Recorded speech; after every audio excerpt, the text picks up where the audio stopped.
Welcome back, everyone. Across the globe, governments are grappling with how to sustainably fund healthcare, reduce out-of-pocket expenses, and ensure that no citizen is left behind due to inability to pay. Tonight, we'll be diving into the key pillars of health financing reforms, the complexities of expanding health insurance coverage at scale, and the practical steps needed to enroll millions into mass health insurance schemes.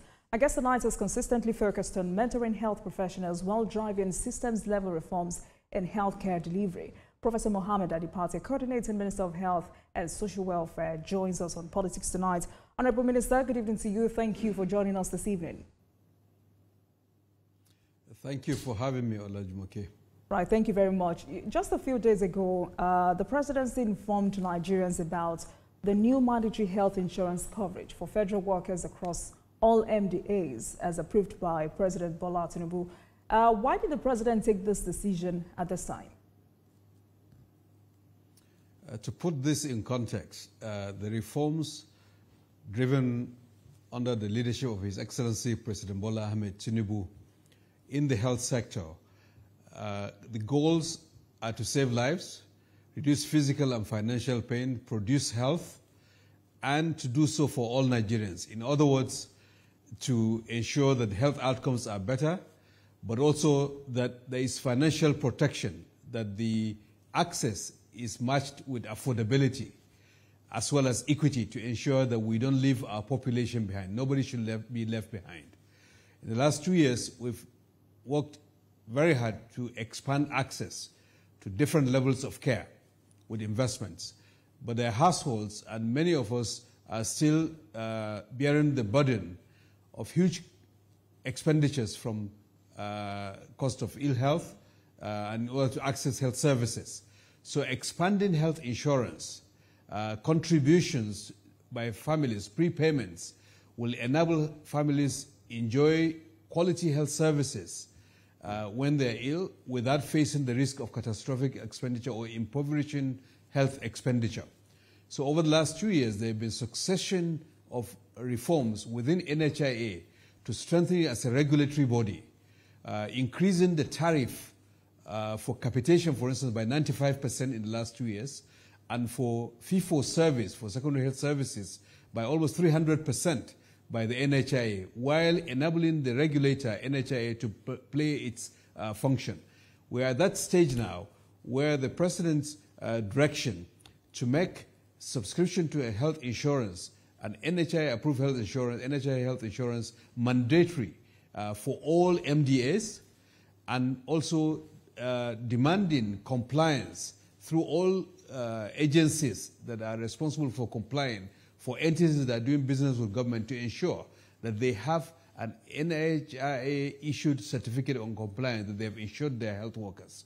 That is a key step to actualizing the mandatory health insurance that was approved by the NHIA Act of 2022, which had not been implemented until this administration, and in the context of the reforms that have been driven by this administration. So what it means is that the risk pool is being expanded. We'll see accelerated pace of improvement in enrollment in insurance. Over the last 18 months alone, more than 4 million Nigerians have been enrolled, bringing us to 20 million Nigerians covered the first time in our history.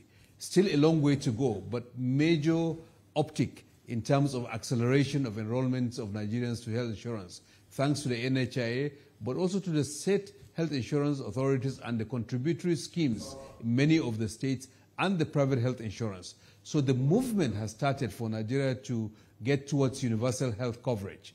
And this direction of the President, this decisive action approved by the President, I think will take us a lot faster, closer to that.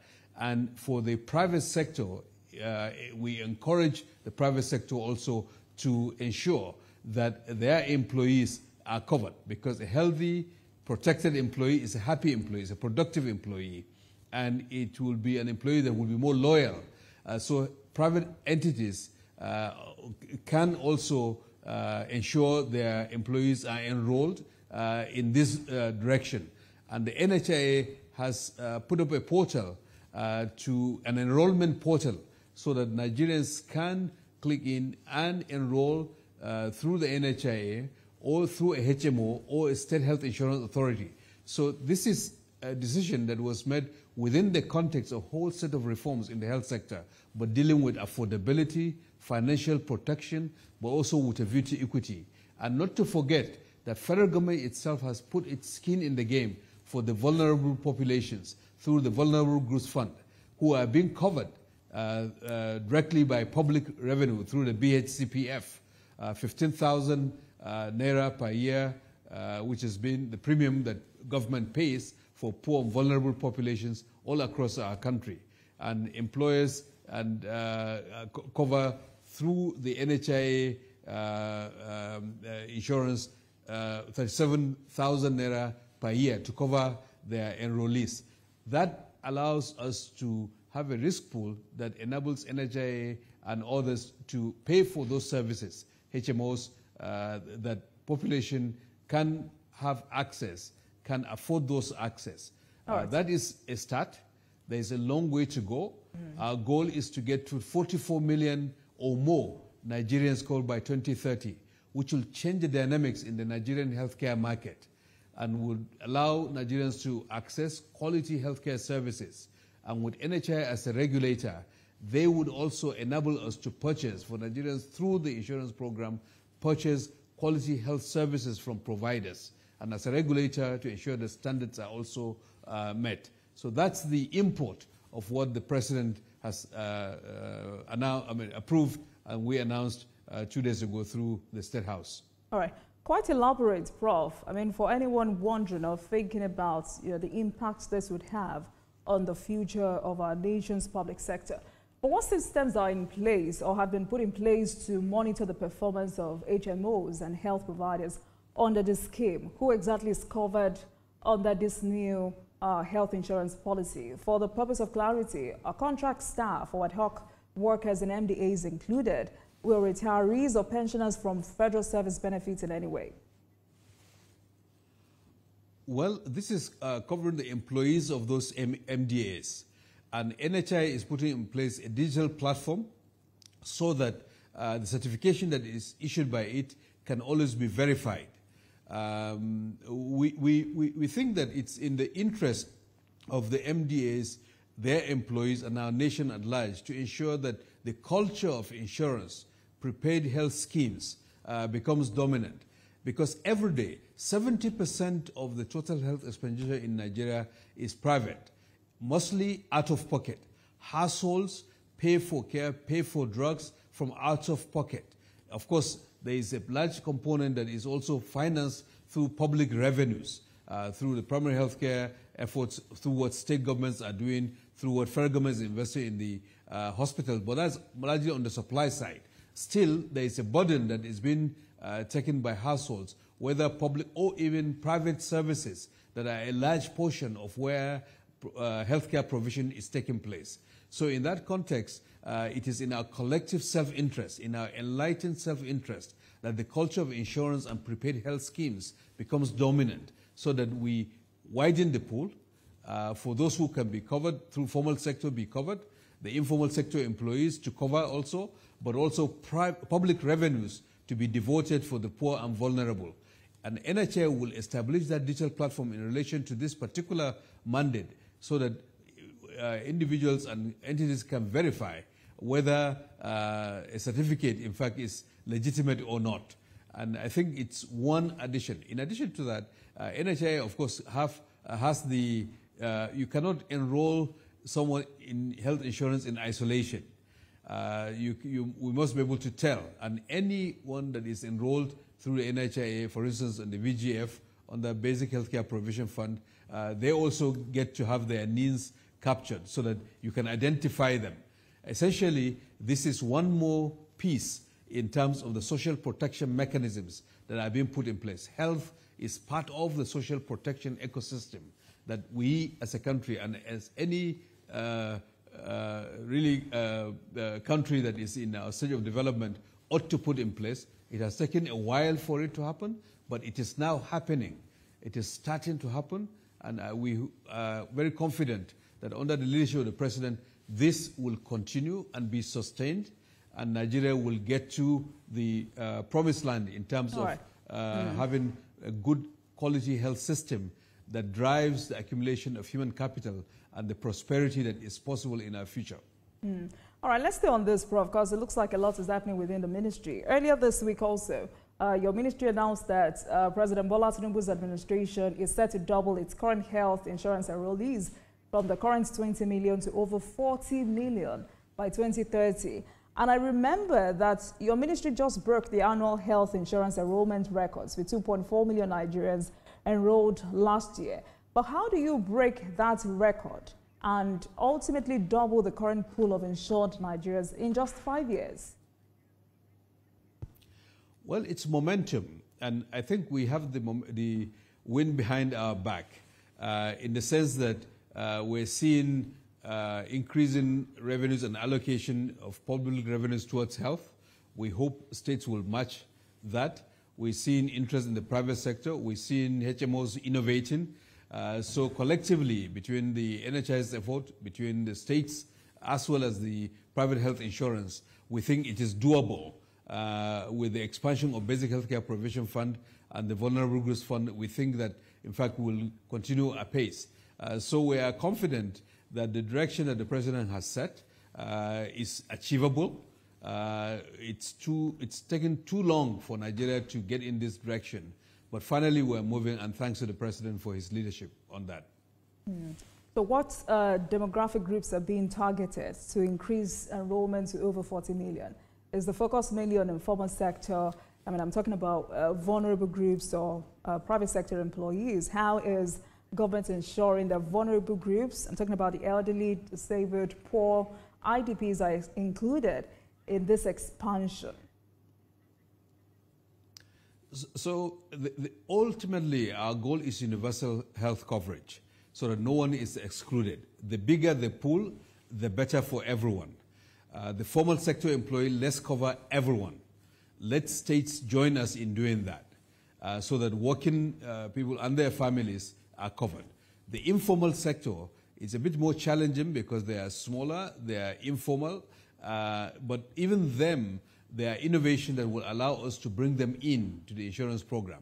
And the vulnerable populations, pregnant women, children, that you've mentioned, elderly, those ones are covered through the Vulnerable Groups Fund and the tax revenues, the Basic Healthcare Provision Fund, which is a contribution of the federal government from the CRF, that pays to enroll those populations across our country, across the 36 states of the Federation, with the expectations that state will also match that.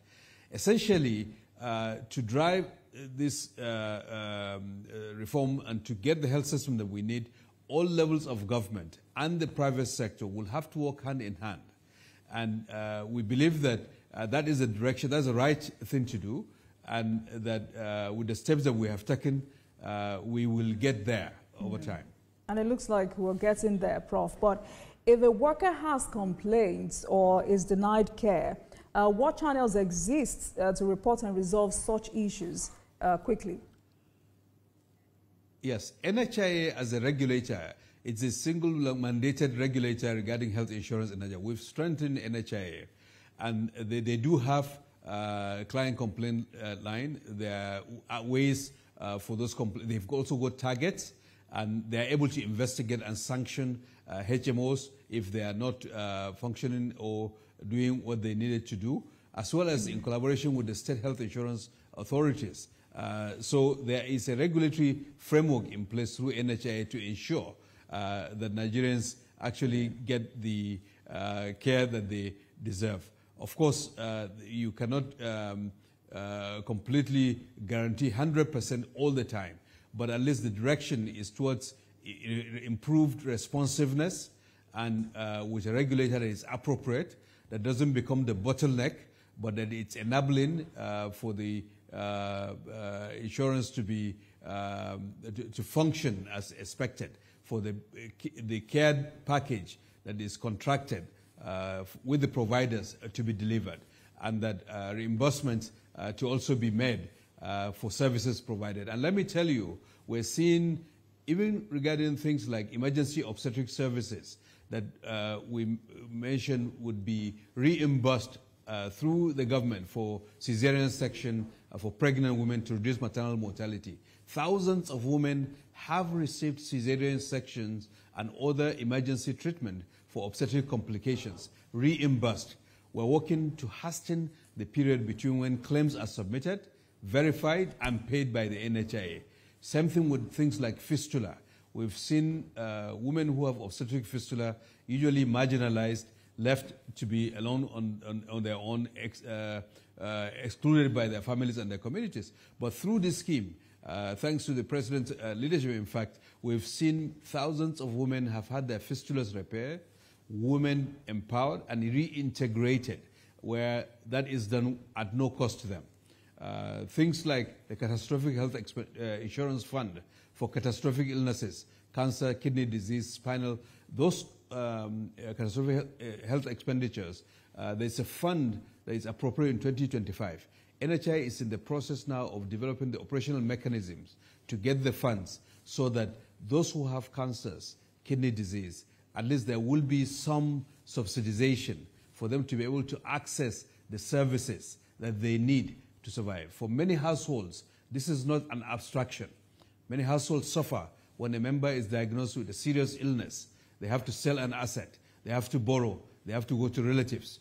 Unfortunately, because of the state of our development, some of that is occurring. But at least government is now trying to address that by putting mechanisms.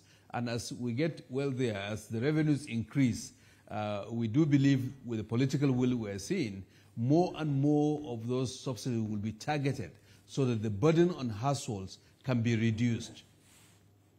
All right, Prof. Before we move on to other matters, I saw this before we came on air. Can you confirm that Nigerians can now enroll for the National Health Insurance Scheme from the comfort of their homes by simply making use of their NIN? Yes, I can confirm that. The website is enrollment.nhia.ng.gov, I believe.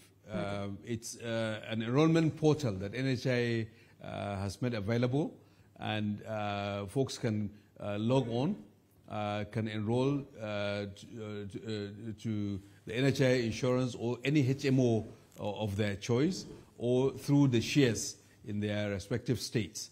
So that is at least a step that will make it easier for Nigerians to also enroll. All right, then. Let's move on quickly. Earlier today, you concluded a 4-day national health financing dialogue that was attended by hundreds of international donors and stakeholders from federal and sub-national public institutions. There were a series of announcements made, Prof. So I want you to tell Nigerians today, okay, what can you tell Nigerians about what funding is coming into the Nigerian health sector? Well, when we talk about health financing dialogue, it's about mobilizing the resources. It's about allocating those resources. It's about pooling the risks. It's about purchasing and also accountability.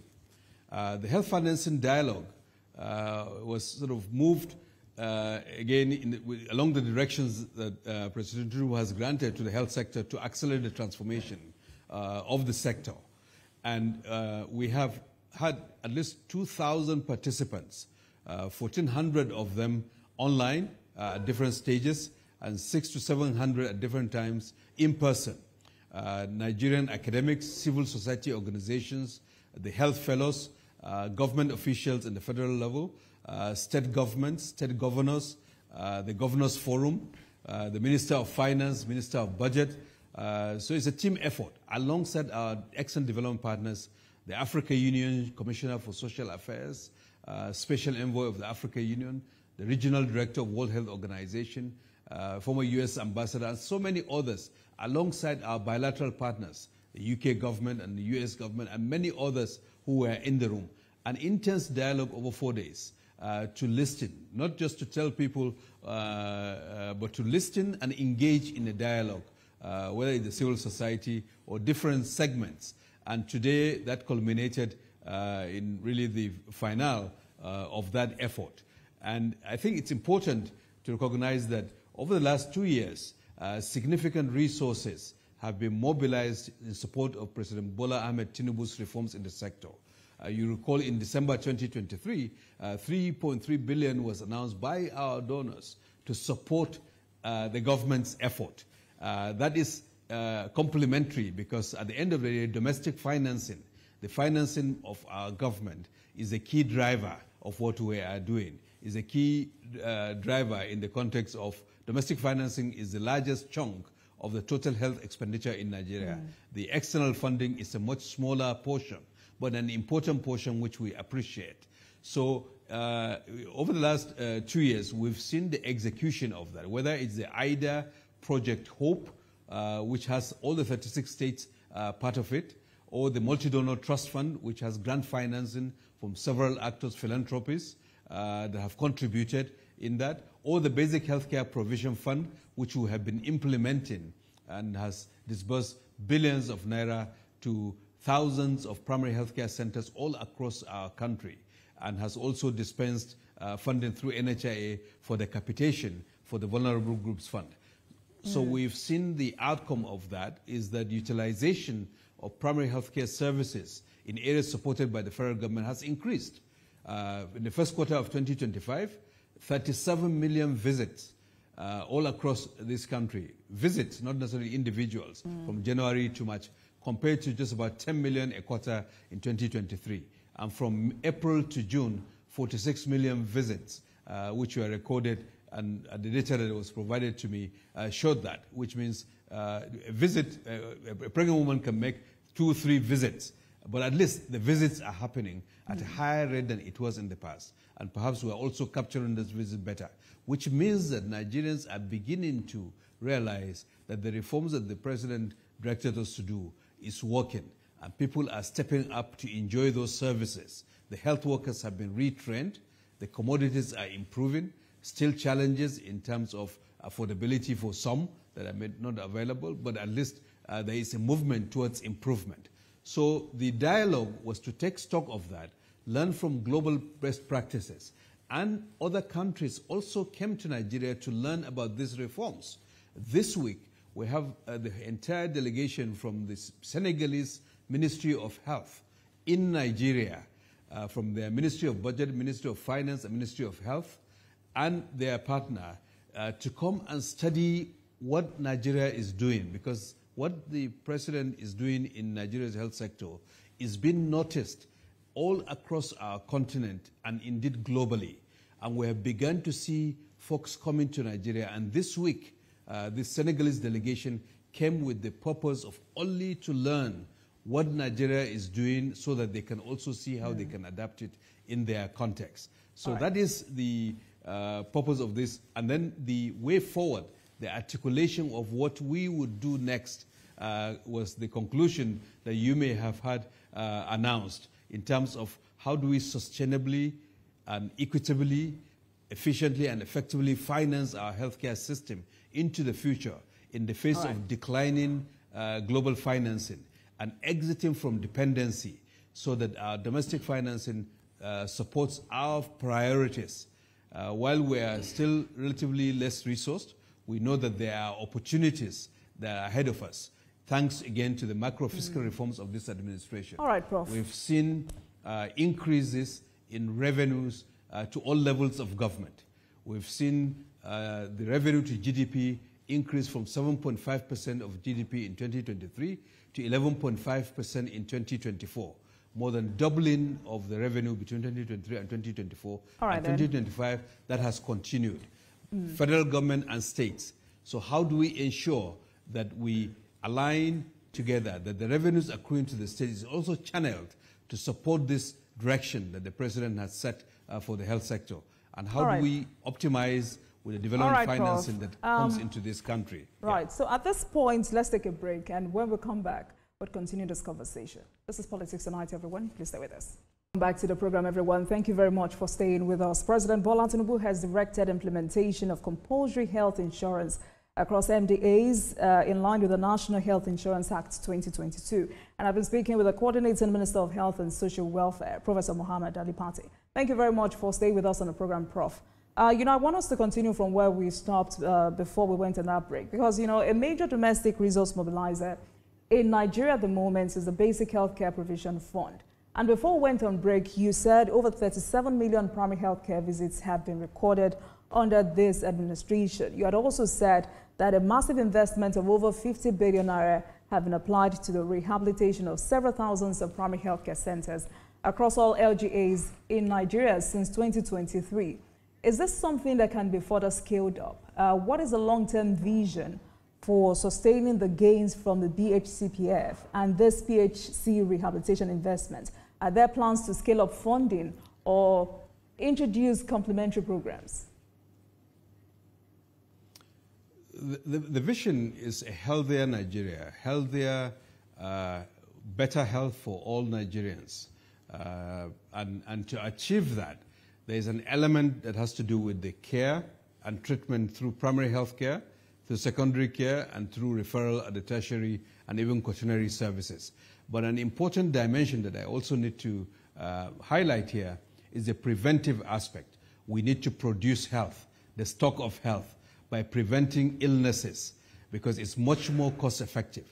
So there are other interventions to actualize that vision. For instance, looking at our food systems, dealing with issues like processed foods, zero trans fat, low salt diet, to stem the tide of non-communicable diseases that are the fastest growing burden of our disease, fastest growing burden of disease in our country, and water and sanitation. Other intersectoral determinants of health, which have been channeled not through the Ministry of Health, but other sectors. Education and what happens in the school health arena. Those are also equally important in terms of the health of our population, alongside the health care related investments that we have started to expand and will continue to expand. Now, the outcome of the dialogue that finished today, for instance, suggested that, in fact, Basic Healthcare Provision Fund may be increased over the at least 1% provision if, for instance, the legislature were to pass an amendment that puts it at 2% and that is agreed by stakeholders. That will double the resources, and as the revenues increase, we'll have even more resources to go faster. We're also using the Project Hope, an IDA-supported project, to expand beyond the 8,800 to additional 4,000 facilities that will be receiving the direct facility financing through the sector-wide approach. So all those efforts, complemented by expanding the Vulnerable Groups Fund and the insurance, will mean that our population will be able to access increasingly over time quality healthcare services, basic healthcare services, and that the poorest and vulnerable of our population will not be left behind. And for higher, more sophisticated care, the public sector investments we've been making through our teaching hospitals, through other centers that have been created with the support of NSIA, for instance, will be available. But there are also many private sector investments that are coming in to deliver quality specialist services to Nigerians. And then, of course, technology that will allow us to leapfrog. Earlier this week, we launched Care 365 Health Hub, which is a desk that will allow for mobile health, for easy, portable diagnostics, for referrals, for having good data that is owned by the patient and over time that is transferable, and many more innovations. All right. There are also other ways, But most importantly, Prof, how are you ensuring that these funds are not misused or diverted at the state or local level? Are there financial tracking tools or community monitoring mechanisms in place? Also, how are communities being involved in monitoring and taking ownership of the upgraded PHC facilities? I think you have to understand, I think we're very fortunate that I would say almost a political genius is our president, because you may have heard about the ward-based development approach that the president is pushing. In the health sector, we have ward health system and ward development committees in thousands of our communities. Everywhere there are primary health care centers that are supported by BHCPF, we also organize ward development committees. And those ward development committees contribute in the oversight over those facilities that are in their communities. So it is with their participation and the help with their accountability. In addition, we deployed 774 brilliant Nigerians under the National Health Fellows Program, which was launched 6 months ago by the President. They are active, they are vibrant, they are already playing that role alongside other actors like the PFMOs that have been deployed. In addition, we have involved an entity, ICPC, which is an independent entity that is helping stem corruption, to ensure that in a preventive manner, they also work with us to check where those flows, where those direct financing are going, that the folks responsible for managing those resources are channeling those resources to their intended use. It is not perfect, and in some areas, resources may be spent, and the capacity to report the spent resources appropriately so that it's auditable may not be there, but we are rectifying in an adaptive manner. And we've already had an audit of the BHCPF covering several years before this administration, and currently, in fact, the audit of the last year is ongoing, and we don't expect it to be perfect, but we're on a trajectory that says we can improve. It's not about what the past was. It's about going forward. What do we learn and what can we do to improve transparency and accountability? And yeah. Prof, let's go back to a major achievement in the early days of this tenure. I remember you broke ground on phase 1 of Mr. President's large-scale investment in oncology and cancer treatment centers across the geopolitical zones across the country, beginning with a set of 3 cancer centers that were commissioned in June, in keeping with your earlier promise. But I now understand that there is a second phase of new cancer centers that are on the way. Where are these new centers located, and when can we expect these ones to, be completed? So I have a lot of good news to share, I think, on this since the last time we spoke. Of course, there's an oncology center in Sokoto. There is one that has been reactivated in Maiduguri at the University of Maiduguri Teaching Hospital. And alongside the Minister of Finance, Minister of Information, we inaugurated the one in Katsina, in Benin, and in Enugu. The 2 linear accelerators at the National Hospital will be back online. I think they are, and we are getting a private entity to support the service level agreement to make them functional before newer ones are placed at the National Hospital. Just University Teaching Hospital, Ahmadu Bello University Teaching Hospital, additional one in Lagos. Lagos had 1 or 2, I believe, linear accelerators already, and additional ones will be put in place from the public sector side. So there are so many large-scale investments, not only on oncology but on the diagnostics that are being done directly through the public sector, but also through the NSIA's arm, MedServ, which is a Nigeria national, which is a public entity as well, so that the infrastructure for quality diagnosis and care of cancers is done, in addition to the human resources to provide those quality services. And we're beginning to see some private actors, like Master Ruth in Lagos, for instance, a wonderful facility, a private facility, providing quality services and attracting patronage from folks in our sub-region, in the West African sub-region. And over time, I believe that we may begin to see even people from other farther parts of the world coming to Nigeria for care. So those are the strides that we have been making, and thanks to the President, but also to the Minister of Finance for enabling those resources to be made available.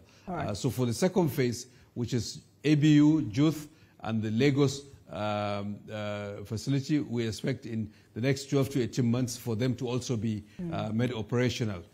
But Prof, affordability of cancer care remains a major barrier to care for most Nigerians. And I'm wondering, what is this administration doing to bring down costs? And how sustainable are some of these subsidies, the Tinubu administration's subsidies in the health sector more broadly? So, even if you have $1 billion to pay for care, if the facility to provide the care is not available, there's nothing that will happen. You'll have to go somewhere else. So solving that on the supply side is what we have done, and in an unprecedented way over the last 18 to 24 months, and we're seeing that concretely on the ground.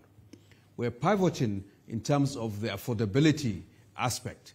And of course, I've mentioned extensively the insurance. And because some of these facilities are public, by default, those public investments are subsidies for those who will use them, because the pricing will be much lower than if it were just a private for-profit entity. In addition, in 2025, the President approved $25 billion to the NHIA for a catastrophic health insurance fund, which is targeted at ensuring affordability of cancer care, kidney, end-stage kidney disease, those who are dialysis dependent. NHIA is putting in place the operational mechanism, and we will then request the Ministry of Finance and Ministry of Budget to provide those resources to NHIA so that those who are afflicted can have those subsidies beginning to kick in. As more public revenues are available, as the windfall of the reforms of the President continue to grow, then the revenue can be channeled more towards financing health. We have to connect the macro-fiscal reforms that the President did to the relief that we're beginning to see and what we will see going forward. So the difficult choices that the government had made, of course, there were tough times, but we believe that we're turning the corner, as we can see in the revenue of government. Because without the revenue, all these items, the investment in oncology services, expansion of insurance, expansion of primary health care, will not have happened without the tough choices that the President made and the Minister of Finance and the economic team. All right, Prof, quickly, and that reminds me, because a few weeks ago there was this, back and forth on social media, and I'm sure that happened because there was no clarity. The information was that President Tinubu had approved a reduction in the price of each kidney dialysis session from 50,000 naira to 12,000 naira. I want you to help us with some clarity on that. And how soon will this new dialysis price take effect, and across how many facilities nationwide? Will this apply to both public and private hospitals, or only government-owned dialysis centers? You see, dialysis is a specialized procedure, which is only available in certain hospitals. It's not something that you walk to any hospital, and it has to be a facility that has the trained manpower, that has the supplies to be able to offer them. And for the first time in 2024, we provided consumables for dialysis to 8 federal tertiary hospitals who are qualified, have the facility, the trained manpower to provide them as a subsidy in kind for them to lower the cost.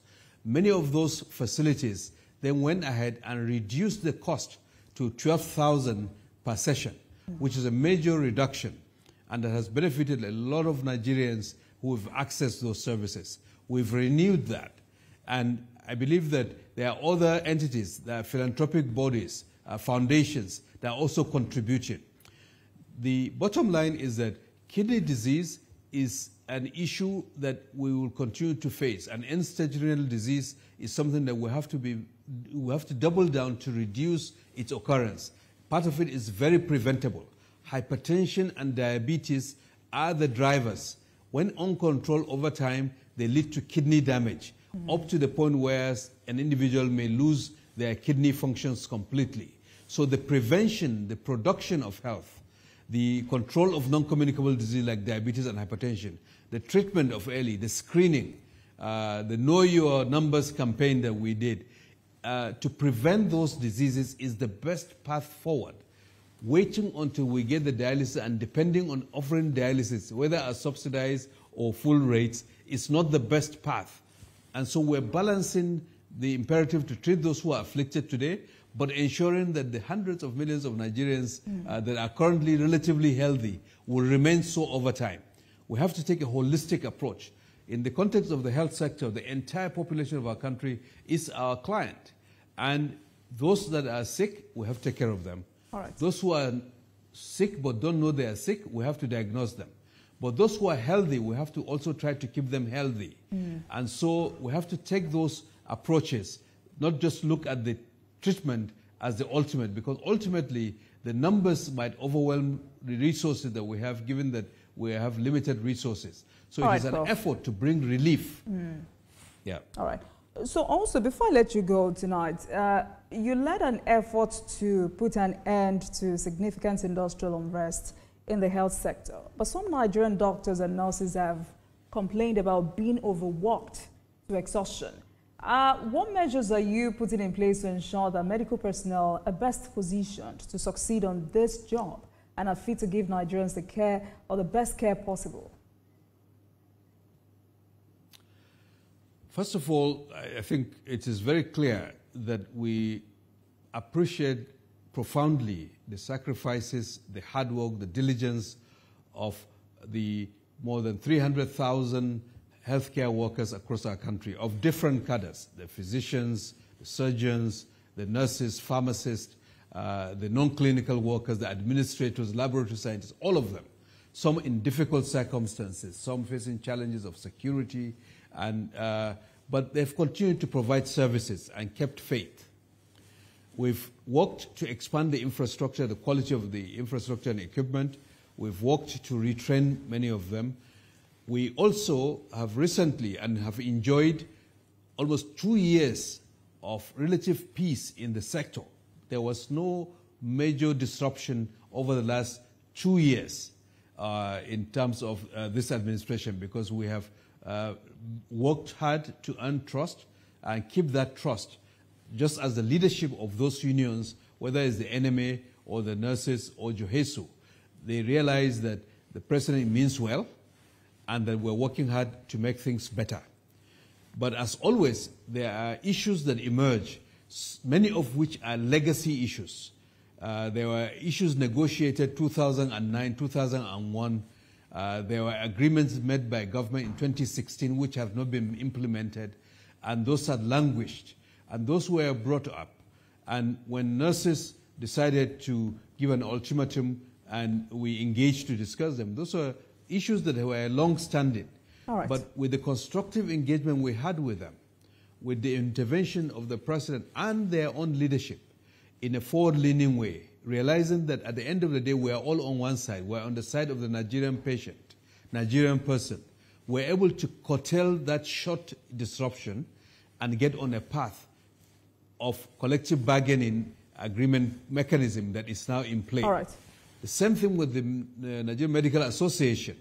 Long-standing issues, advocacy for increases in their allowances and all of that.